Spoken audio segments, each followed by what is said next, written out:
ایک غریب عورت پولیس مقابلے میں مارے جانے والے اپنے بیٹے کی کہانی سنا رہی تھی۔ وہ عورت لوگوں کے گھروں میں کام کرتی تھی۔ ایک دن جب وہ اپنی ایک باجی کے گھر کام کر رہی تھی تو اس نے اپنی باجی سے کہا کہ میرا بیٹا بہت بیمار ہے، مجھے آج اسے ڈاکٹر کے لے کے جانا ہے، مجھے آپ کچھ پیسے ایڈوانس دے دیں۔ تو اس کی باجی نے ڈانٹتے ہوئے کہا، ابھی میں نے تمہیں 4 دن پہلے 500 روپے ایڈوانس دیے ہیں اور پچھلے مہینے بھی میں نے تمہیں 500 روپے دیے تھے، یہ تمہاری عادت بن گئی ہے، کوئی پیسے نہیں ہیں، چلو کام کرو۔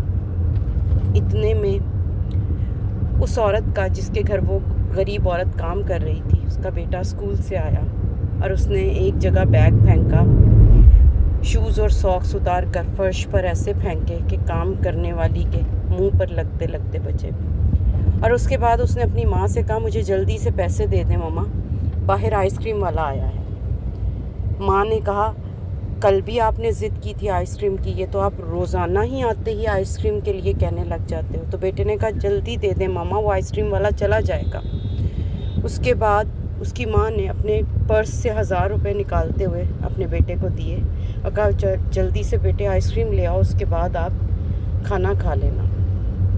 بیٹا باہر چلا گیا، آئس کریم لے کر آیا اور پھر اس کے بعد وہ آئس کریم کھانے لگا، اور وہ عورت جو ان کے گھر کام کر رہی تھی، جب وہ کپڑا پھیر رہی تھی تو وہ بچہ آئس کریم کے قطرے میلٹ ہوتے ہوئے زمین پہ گراتا ہوا اندر چلا گیا۔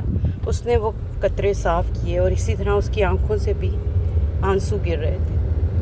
وہ گھر چلی گئی، اگلے دن وہ نہ آئی۔ پتہ چلا کہ اس کا بیٹا، جس کو شدید بخار تھا، وہ دوا نہ ملنے کی وجہ سے اللہ کو پیارا ہو گیا۔ اس بچے کی وفات پر اس کا جو بھائی اس کے ساتھ یہ سب دیکھ رہا تھا، اور اس نے فیصلہ کیا کہ اب میں کچھ ایسا کروں گا جس کے بعد ہمیں پیسوں کے لیے رونا نہیں پڑے گا۔ اس نے اپنی ماں سے کہا کہ آج کے بعد آپ لوگوں کے گھروں میں کام نہیں کرو گی، بلکہ میں کما کر لاؤں گا۔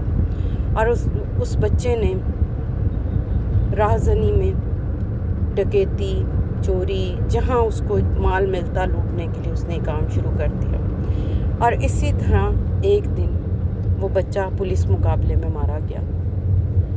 تو اب مجھے بتائیے کہ جب وہ ماں یہ کہانی سنا رہی تھی تو بہت سے ذہنوں میں یہ سوال تھے کہ کیا وہ بچہ چور بنا، ڈاکو بنا، اس میں اس کا قصور تھا یا ہمارے معاشرے کا قصور تھا؟